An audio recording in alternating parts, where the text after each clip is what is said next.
with me are my packed legal journalist Ava Santina, Talk TV presenter Richard Tyson, Talk TV contributor Paula Roan Adrian. Well, you were steamed up last night about this, and it was actually, you made some great points. Richard, not had your view on this yet. What is your view? Where are we on this Russell Brand scandal? Look, I'm not a Russell Brand fan at all. I think he's vulgar.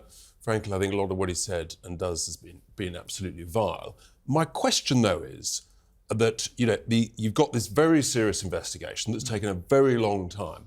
I was slightly surprised that they didn't immediately pass their files to the police, and also, as far as I'm aware, the four alleged victims in this have not yet made a complaint to the police, although that may have changed in the last. I think another woman has come someone forward else has who has gone straight to the police. I just find that strange, odd. Well, Paula, you've been in family law.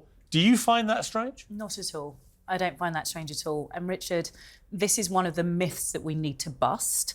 The fact that somehow the victim is not a victim if they don't report the alleged crime within a certain period of time. That's simply not true.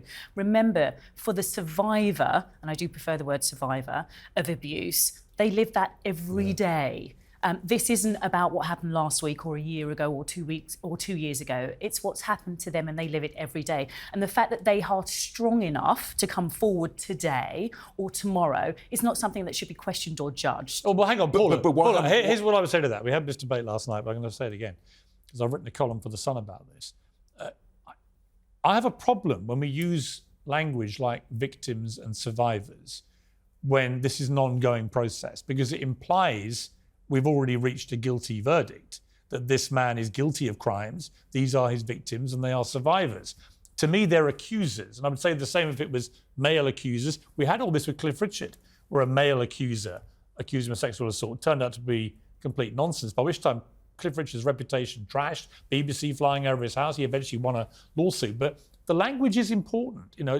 We have a situation where people have made very serious allegations. If Russell Brand is found guilty of these, then absolutely throw the book at him. But is he not entitled at the moment to at least have the language tempered around these allegations? So I'm not specifically referencing Russell Brand, and I can't because it would be inappropriate for me to do so. We are talking about allegations. There's been no arrest yet. There is an ongoing investigation. Normally what happens... I just want to answer your question, Piers, about you being uncomfortable with the language. I'm not uncomfortable with the language. I choose to use the word survivor, and that's what I'll continue to do. And let me explain to you why. Because we know that sexual assaults are underreported, be that male or female survivors. We know that, it's accepted. And when you look at incidences of non-reporting, let me explain to you, 1 in 2 rapes are committed by a partner or ex-partner. 6 out of 7 of those are perpetrated by somebody who the person knew.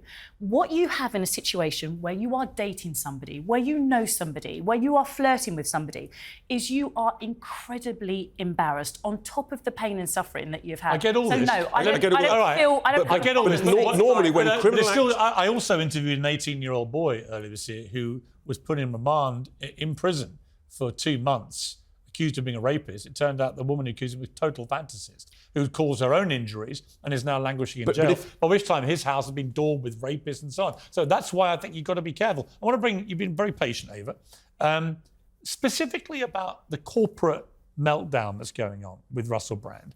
YouTube have now said, well, he can leave his videos up there so they can make money from it, but he can't make any money from advertising. Does that seem right and proper to you?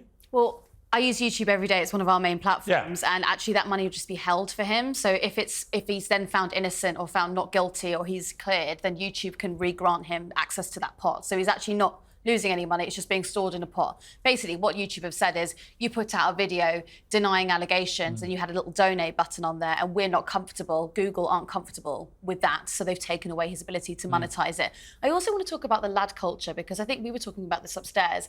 I think the big problem on social media, and the reason that it's had the reaction that it has, a lot of people defending Russell Brand, is because a lot of men felt vindicated by that lad culture that was going on in the 2000s, that real tabloid, dirty, treating demonising women like filth, lad culture. And I think a lot of men are now worried that they're going to have their actions reassessed by people in their lives who were there during that time. And I think there's kind of this defence of him is coming from that place of, oh, if they're going for him, they're going to come for me as well. Possibly. I think that's possible. I don't like the extremities on either side of this debate. I don't like the ones who want to immediately convict and hang him. I don't like the ones saying it's all a conspiracy. He's being stitched up by mainstream media.